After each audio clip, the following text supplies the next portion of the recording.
This is CR. Thank you for watching Coolest Reviews. This Thanksgiving, I'm proud to present a classic from the CBS Radio Mystery Theater. Tonight's story, The Bullet, is a masterpiece of storytelling, which landed it in my top picks. Enjoy.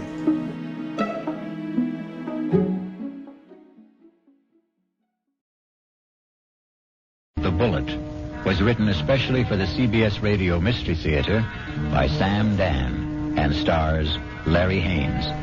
I shall be back shortly with Act One.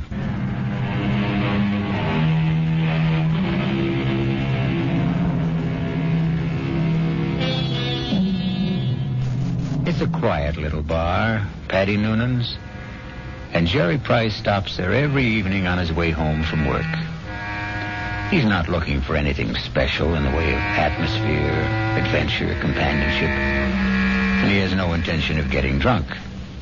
Just a couple of beers, perhaps, to bridge a busy day, to ease the fatigue, the strain on his nerves. In the comfortable half-light of Paddy Noonan's, the world outside becomes vague, distant, especially when Old Man O'Rourke is holding forth. And he lay there, his head against the barricade, and the blood from him falling soft upon the pavement. I looked in his face, and I could see his death was upon him. "'Tis a bitter thing," I said, "to die at 17. And for a moment his darkening eyes held mine. And with his last strength he said, "'Tis a sweet thing to die for Ireland." Sweet indeed, Mr. O'Rourke. Any calls for one on the house? I thank you, Paddy Noonan. I see Jerry Price. Excuse me. Good evening, Jerry. Hi. I didn't notice you come in. Well, when Old Man O'Rourke's in form, you don't see anybody, Paddy. The old man there, he carries his war. I know I carry mine. You ever think of yours, Jerry? No, never. Never? No. The day I came home from Vietnam, I put away the uniform. I also put away everything that went with it. The army, the war, like a snake sheds his skin. Now, the past is gone, Paddy. It's dead, so you forget it. You go on to other things. Hey, what's everybody drinking? This round's on me. Set 'em up, Paddy. Mr. Edward Clark himself. And what's the occasion? Hey, I got a little announcement. Guess what the old lady tells me this morning? Number 10 is on its way. Oh, that event around must be on the house, Mr. Clark. Just a quick one, Paddy. Hey, I got the truck outside. What are you hoping for this time, Ed, boy or girl? Let's see. What do I got now? 4 boys and 5... No, I got 5 boys and 4... who can keep them straight? All I know is I'm always tripping over somebody. 10 kids in 12 years. Well, you can't tell me it isn't exciting to hear there's going to be a new baby. Oh, yeah. I know it's going to be a kid that'll wet his pants and keep me up half the night. It's another mouth I got to feed. Yeah, well, guys, I got to ride. I'll see you tomorrow. You know, Betty, it's funny. People who don't want kids, can't stand kids, can't afford them, can't raise them, they can't help getting kids. Whereas, guess there just isn't any justice in this world. Well, there may be no justice, Jerry, but there's always hope. How long have you been married? Right after I got out of the army, it'll be 9 years. A fellow used to come in here, and they were married 15 years before they had their first. Am I really out of the army 9 years? Tell me, Paddy, you're an old philosopher. Where does it go, huh? Down the hatch and try another. Yeah, don't mind if I do. Oh, wait on the paying customer first. Where? The fella standing at the end of the bar. What are you saying, Jerry? There's nobody standing at the end of it. In the brown hat and a raincoat. Now, Jerry, what are you saying? No. That's Paul. Tell me what's the matter, Jerry. Paul. Jerry, listen to me. There's nobody. Paul. Hey, he was just standing here. Where'd he go? Where is he? Jerry, where is who? Are you all right, Jerry? Yeah, I'm all right. But I saw him. Who? Oh, a guy I was in the army with. The two of you. Were you close? He was my buddy. Well, when was the last time you saw him in person? the night he was killed. Have you ever seen him again? Like you thought you did just now? No, this is the first time. Well, maybe you need a rest, Jerry. Hattie, why now? Why tonight after all these years? Well, you say you saw him last the night he died in battle. Well, the sight of him dead must have stayed with you always. But that's not how I just saw him, Patty. He wasn't in uniform. He was in civilian clothes. You might have pictured him as he looked at a happier time. I never saw him in civilian clothes. We met in the Army. And, Patty, I didn't see him as he was then. We were both kids, about 20. I saw him the way he'd look today, about 30. His face was more mature. Jerry, are you sure he's dead? He is dead, Patty. I just saw him. I know I saw him.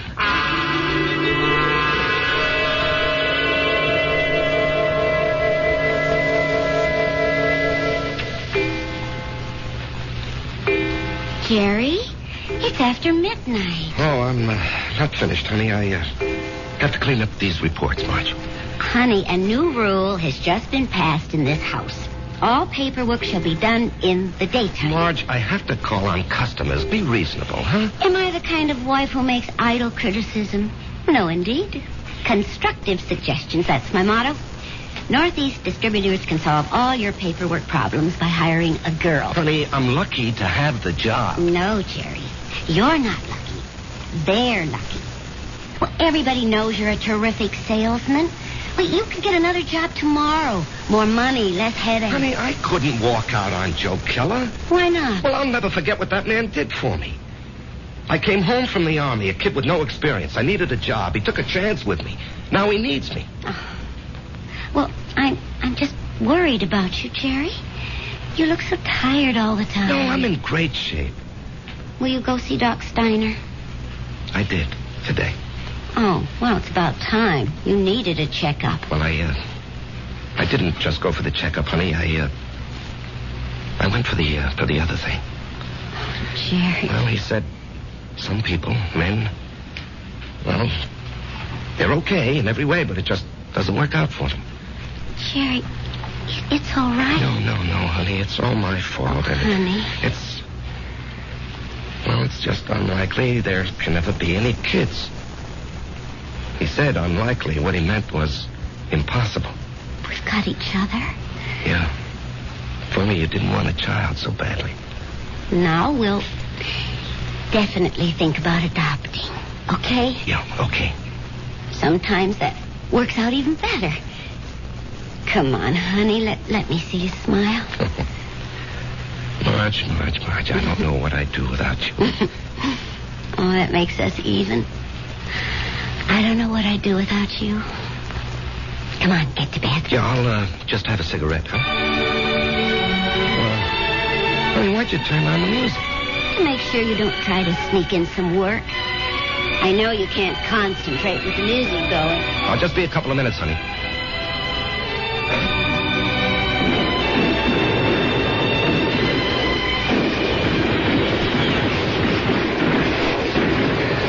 Halt! Let's hear that password. Paul, is that you? Jerry. Hey, climb down the hole, make yourself at home. Man, I'm so beat I can't even remember the password. That's all right. I don't even know what it is. Got a cigarette? What'd they want back at the CP, Jerry? Patrol. You going? Yep. But you went out yesterday. Well, maybe I better write to my congressman, huh? I don't have any more cigarettes. Here, finish this one. Paul, I don't know if I can go out again.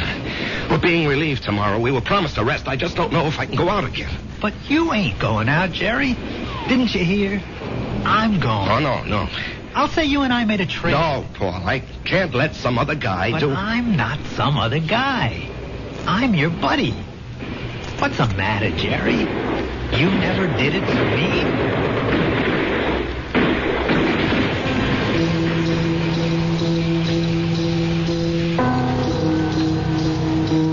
Can I have a drag on that butt, Jerry? Paul, you're alive. I'm alive, Jerry. I'm here with you. In your living room. No, you can't be here. I went out afterward. I found your body. I carried it back. Maybe it wasn't you. It was me. But you were dead. You were killed. Yes, Jerry. I was killed. Jerry, will you turn that radio off and come to bed? Marge, he's here. Who's here? Can't you see him? Jerry, I don't see anyone. Paul, why can't she see you? She will. They all will. When? Later. I have to go now, Jerry. No, Paul. Paul, tell her. Jerry. She'll think I'm crazy, Paul.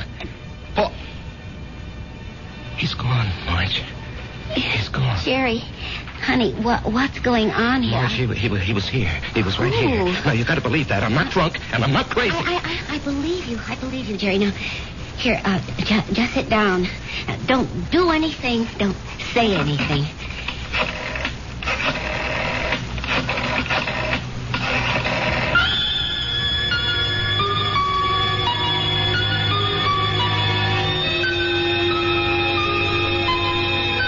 And we know who she's calling. But can a doctor help what ails Jerry?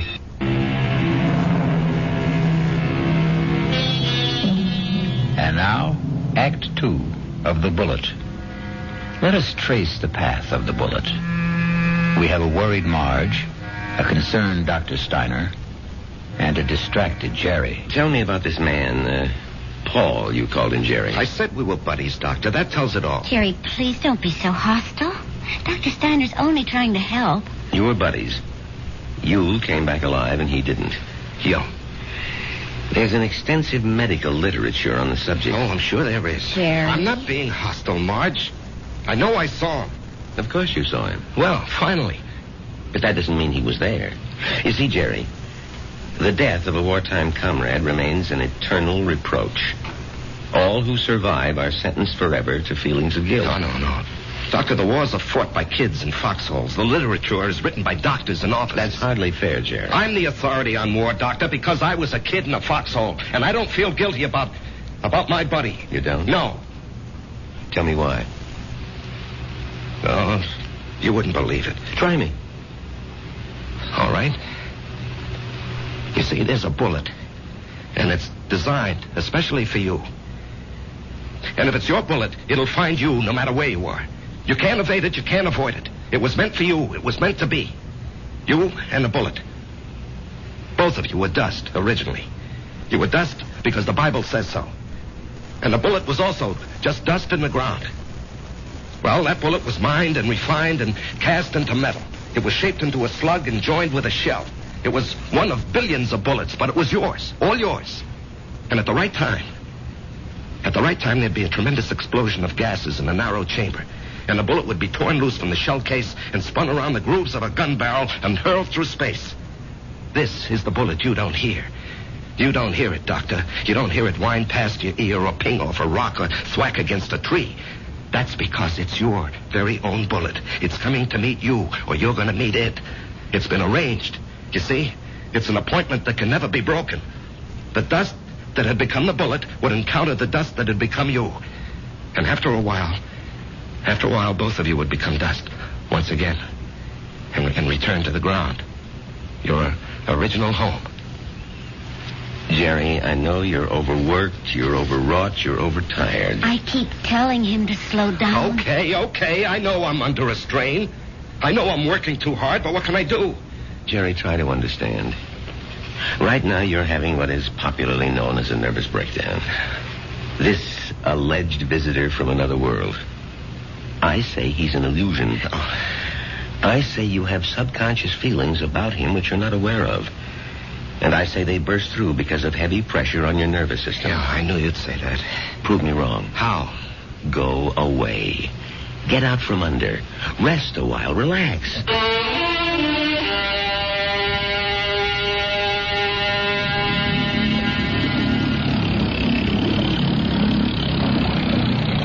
Oh, honey, this looks like a good spot. You want to stop here and try for some fish? Well, Marge, I think I'd like to go back and play 9 holes this afternoon. Great. I need more practice with my irons. Honey, you know, you've been getting a lot of sun. Maybe you better take it easy for a few hours, huh? And besides, you have an appointment with, what's that name? Biscayne Appliances. See, Jerry, I wasn't sleeping when you called that number this morning. Now, Marge, I've been good all month. I was just getting restless, that's all. Look, they're a big chain down here. If I can open them up, I'll justify the trip. Justify? To whom? Why do you have to justify anything? Isn't your health important enough? Honey, Joe Keller was very nice about it. Joe Keller had no choice. Marge. Honey, Steiner was right. I was beat. I don't know how I managed to drag myself along. So I did the right thing. I chucked it all. Now I'm fit, see? I never felt better in my life, and I'm raring to go. Great. In a month or two, we may think about going back. I'm not used to being idle, honey. Neither am I. But I am learning to love it. Oh, Marge. Why didn't I meet you when I was young? Young? Jerry, you weren't even 21. No, I was already made when we met. I had already become what I was going to be. You know, I've got a certain amount of ability. A tremendous amount, Jerry. But I'm not confident, honey. I doubt myself. I guess I didn't have very much encouragement when I was a kid. You know, my brother was a great athlete. My sister was a great beauty. I was kind of clumsy and funny looking. Anyway, Frank and Alice were sent to college. When my turn came, the money had run out. Or maybe they thought I wasn't worth the effort. That's why I enlisted when I was 18. I had to get away from the house and my father. There was no place else to go. You never told me this, honey. I decided if I ever had a kid, I'd never make jokes at his expense or tear him down in any way. I know how these things cut inside where it doesn't show. I would do everything to build him up and give him confidence. I will never have any real confidence, Marge. Oh, yes, you will. No, baby. You won't get it from a pep talk. I think we can go back home now, Marge. All right, on one condition. You'll just have to slow down. Mm-hmm. I promise. And, honey, there's only one way you can really slow down. And that's to get a partnership from Joe Keller. Now, Marge. Don't you deserve it? Of course I do. Well, we're going to adopt a child. Which means I'll quit my job, and you're not going to spend time on the road. That kid'll need both of us, won't he? Yes, honey, he will. Then we need that partnership, don't we?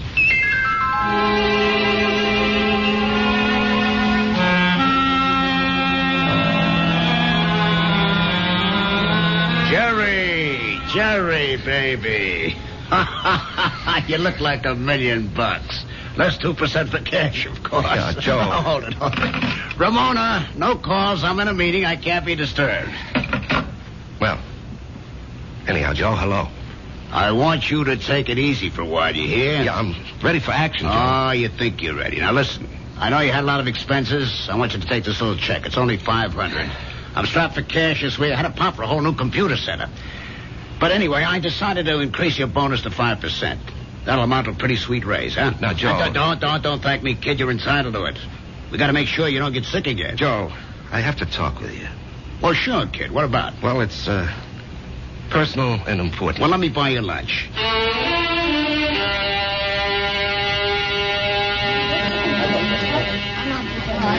Well, Jerry, what are we going to talk about? I'm fresh out of polite conversation. Joe, I want a partnership. No, you don't, Jerry. But, Joe... No, don't interrupt. You don't want one. You'd like one. Two different things. Now, don't nitpick, Joe. You'd like a partnership, which means it would be swell. Great if you had it. But want is something else. It means lack. It means need. I know you'd like to own a business, but you're not cut out to be an owner. Why? Because an owner is an officer. And in your heart, you'll always be an enlisted man. Tell me, could you ever fire a guy because you could get someone else cheaper? If an old customer, a good friend, was getting slow paying bills, could you cut him off? Thousands of guys like you go bankrupt every year. You're nice, sweet, big-hearted.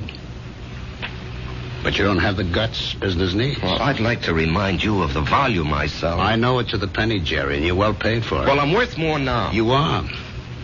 You got a sweet raise this morning. Joe, don't think I'm not grateful. You gave me my first break. But I think I can do better elsewhere. Where? Anywhere. Consolidated, Freeman and Singer. Should I go down the list? Oh, they'd love to have you, Jerry. What'll they pay? They handle the nationally advertised brands. What'll you be, their glorified order taker? They don't need your full selling ability, so they don't have to pay you full price for it. Sure, with me, you push out all the schlock. It's rough, but you get top dollar. There's 20 outfits like mine. They grab you tomorrow, but where's the improvement? They won't pay you more. At least here, you got 9 years equity in a pension plan. You and me are used to each other. Besides, I really like you. Sometimes I feel like a father to you, Jerry. It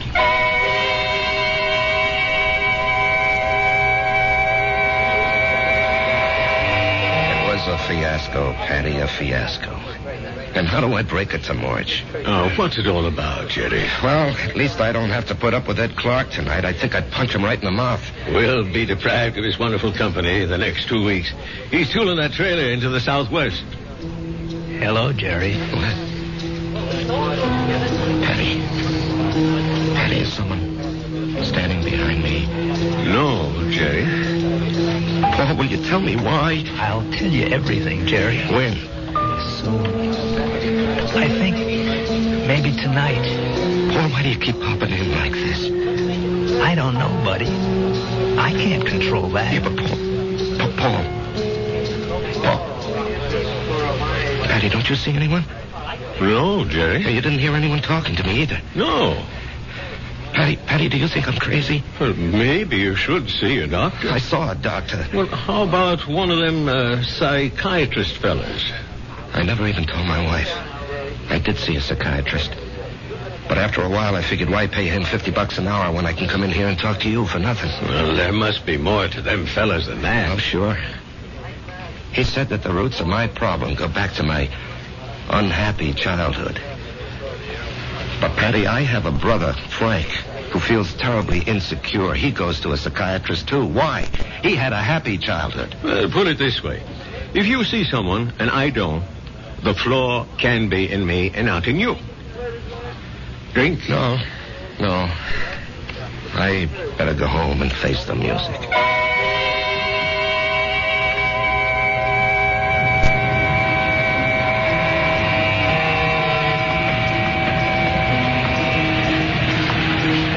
Jerry? What? Let's go someplace and talk. Where? Let's go to the parking lot. Sit in your car. It's cold. That won't bother you, will it? Not yet. Turn the heater on for yourself. When will everyone else be able to see you, Paul? In 2 weeks. Oh, that's great. No, it ain't. Why not? Because you'll be dead.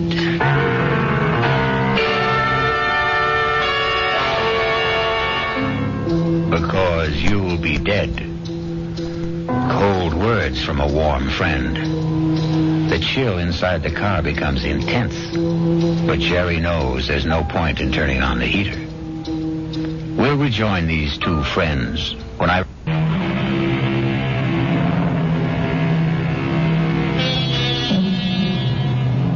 And now we return to the final act of The Bullet and a reunion of two war buddies who haven't seen each other in almost 9 years.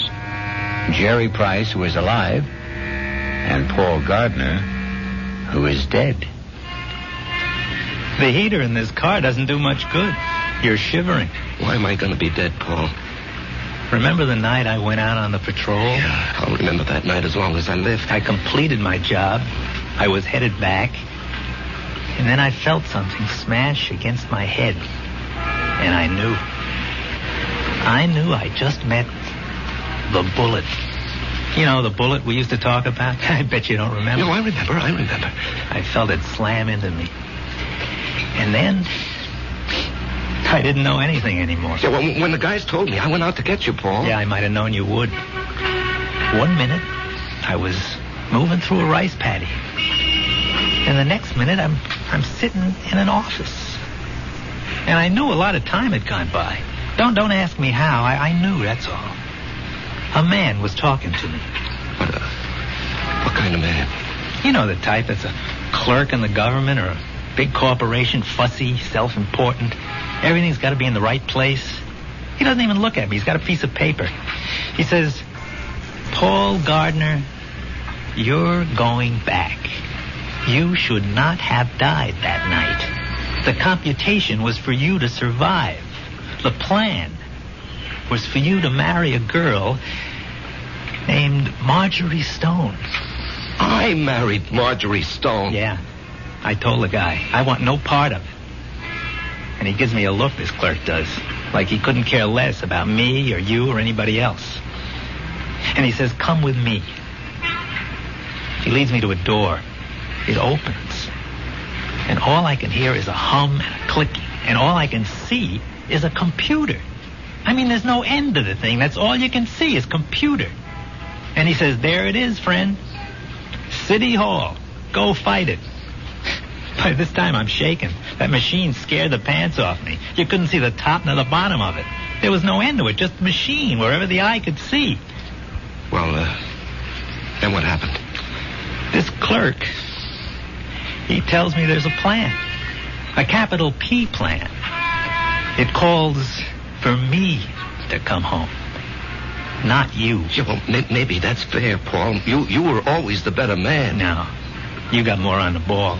You never got a break, that's all. I had a chance to go to school, become somebody. I could have gone into the old man's business, become the biggest hardware dealer in Atlanta. You and me. We both run away to join the army. You because you had nothing. Me because I had everything. But why are you coming back? Because Marge and I are supposed to have a boy. A certain kind of a boy. He'll grow up, I don't know, discover something, create something, or be somebody the world needs real bad. They wouldn't tell me what. Anyhow, 40, 50 years from now, he has to be here.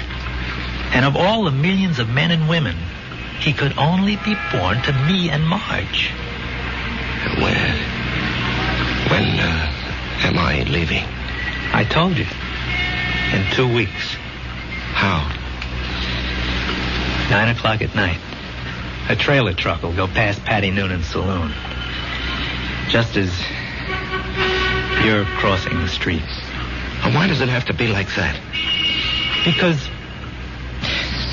you don't know how careful these things are figured. You could get killed a million ways. But the plan calls for a truck driven by a guy named Ed Clark. Oh, yeah, I know Ed Clark. He doesn't have a good record, so it'll be easy to prove he's a careless driver. He works for a big outfit, so Marge will have a good settlement. But why? I still don't understand. She'll need the money. You see, I won't be a good father. Not as good as you, for sure. Oh, I'll love the kid. I'll love Marge, but I won't be there a lot. You know me. I have to keep moving. But if you know how important it is for the kid... I won't know. Once I'm alive, I won't remember any of this. And you say it's all figured out, maybe not.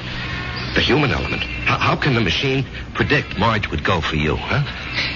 With all due respect, Jerry, did I ever have any trouble landing any dame I had my sights on? Well, with all due respect, I can't see Marge falling for your line of chatter. She will, Jerry. I'll be there when she's having a bad time. She'll be all alone. She'll need somebody. Things will take their natural course. Sure, she'll see through my line, but after a while she'll get to like it. I'm different. You're quiet. I raise hell. You let things eat at your insides, not me. I pop off. Maybe my way's no better in the long run. And she's married to you, and she loves you. But deep in her heart, she loves my way better. She'll fall in love with me. Jerry, you have to believe I don't want to do this, but it was your bullet, not mine.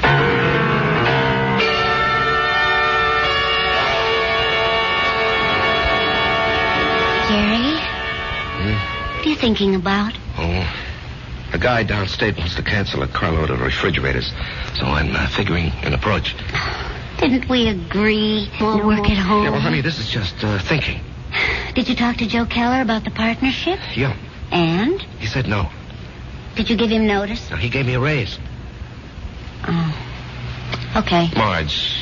Why don't you mix us a drink? Honey, aren't you going to say anything? Mm-hmm. Don't put in too much ice. Marge, please, you don't understand. I understand. I married a certain kind of man. And you're stuck with him? No. I'll stick by him. Because I love him. Would you have wanted a guy who'd barge into Joe Keller's office and say, Joe, either give me half the joint or I'll open up across the street and run you out of business? Oh, come on, Answer me, Jerry. Marge. I have to know. Well, maybe I did. Why didn't you marry him? He never showed up. So you settled for me. That's what's known as falling in love. Come on, honey, take me to the movies. No, I don't want to take you to the movies. Let's go downtown and see a play. But that's a lot of money. Are you going to worry about money? Now, and look, this weekend, would you like to fly out to, say, Snow Valley and ski? Yeah, or how about Las Vegas, huh? Jerry, what's gotten into you? Honey, we're going to have 2 weeks of the most fantastic fun. Why 2 weeks? Oh, what's so special? You? Me? I just want to spend the rest of my life having a ball with you.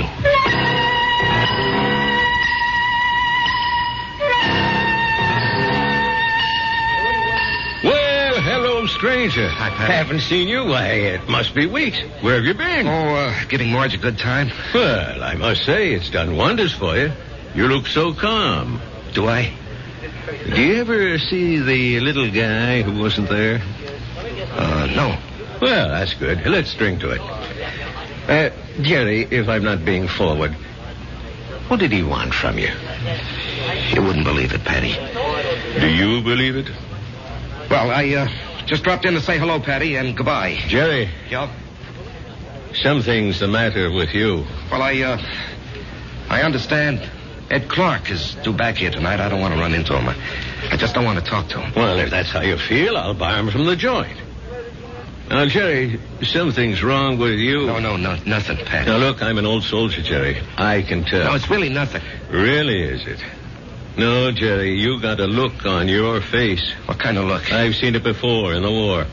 I've seen it on men who go out on the impossible mission. The look of men who know they're not coming back. The resigned look. What are you resigned to, Jerry? You have a vivid imagination. I have an imagination. Jerry, whatever it is, don't be resigned to it. Fight it. You can't fight City. I knew it. You're in a fight, Jerry. Well, you can fight anybody. You're an ex-combat soldier, and you weren't afraid of anything. When you were out there, you faced up to death, hunger, despair. What happened to you, Jerry? Where did you lose it? Face up to it now. Whoever he is, spit in his eye. Patty, I can't do anything. Jerry, I'm going to throw you out of here for your own good. Now leave town. Go far away for a while. Fight it, Jerry, fight it. Patty, wherever I go. Listen to old Patty, just take off. Don't you see there's a plan? Who cares? Put up a fight. Why are you so upset, Patty, huh? I don't know. But listen to me. Fight now. Now get out of here.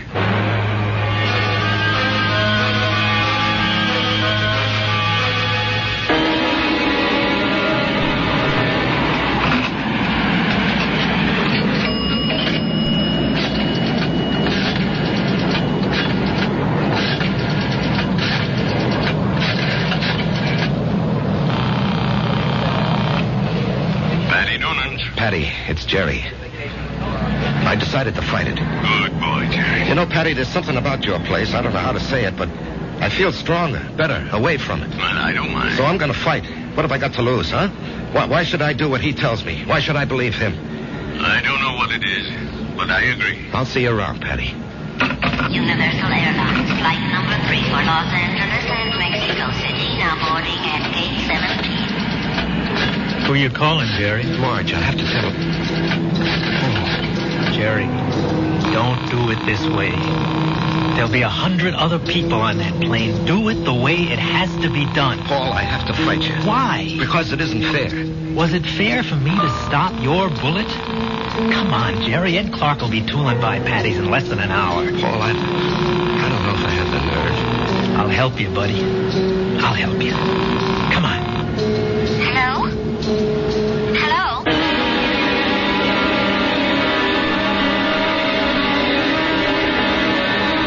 What is it, Mr. Noonan? I called you, and I hope it wasn't out of turn, Mrs. Price.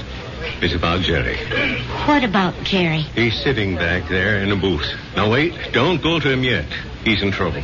Well, it can't be. We've had such a glorious 2 weeks. He's in trouble. Well, what kind of trouble? I don't know. We have to help him somehow. Is it that Buddy? I think so. Well, the time has come to lay that nonsense to rest once and for all. And I'm going to... That won't work. Agree with him. Show him anything he wants is okay with you. Don't fight him. All we can give him is love. Hi, honey. Hi. Buy me a drink. Oh, sure. You know, I never knew you had those little gold highlights in your hair. Oh, I'm using a different bottle this week. I love you. I love you, too. And I want you to be with me always. Come on, Jerry. Let's start. No, not yet.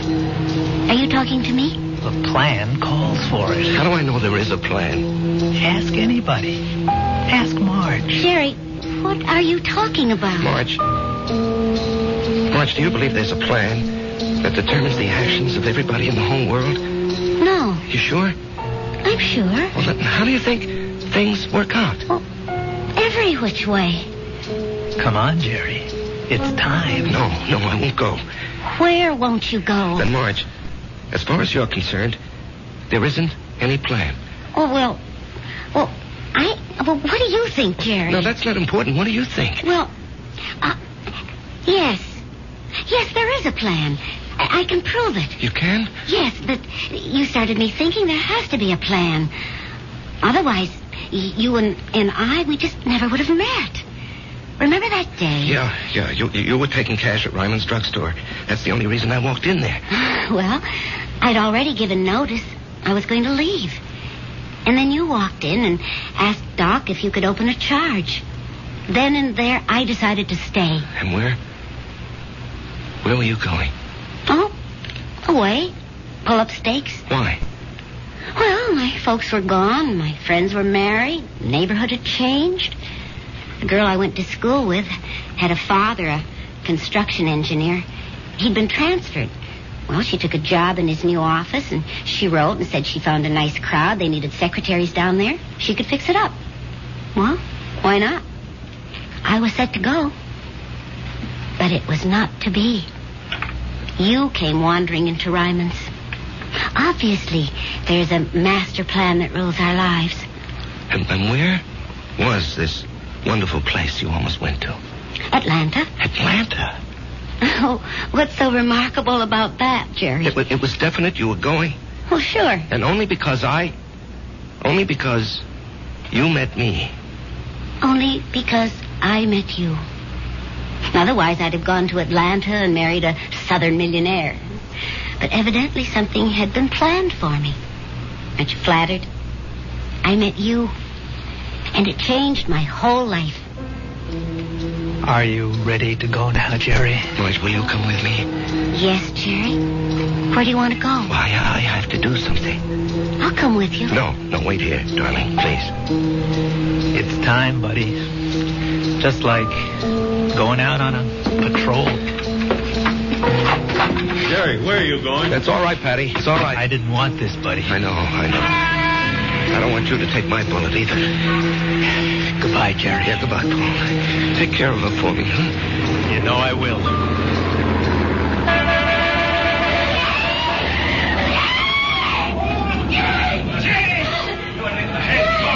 Call the police. Get an ambulance. Oh, Jerry. Barry. He's dead. Here, you're cold. Let me throw this coat over you. She's gonna faint. It's all right. I've got her. We'll bring her into that bar where it's warm. Give her a little stimulant. It's all right. Everything will be all right. Everything will be... It'll be all right.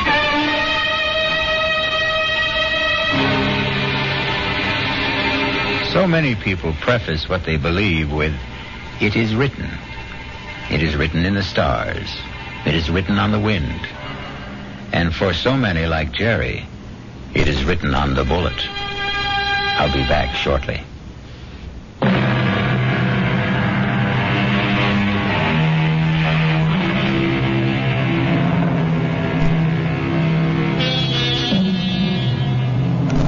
I remember an old soldier once told me he wasn't worried about the bullet that had his name on it.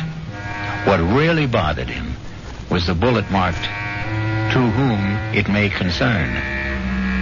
Our concern is mystery, excitement, suspense, thrills and chills. Our cast included Larry Haynes, E.V. Juster, Martin Newman, Ralph Bell, Leon Janney, and Danny Acco. The entire production was under the direction of Hyman Brown.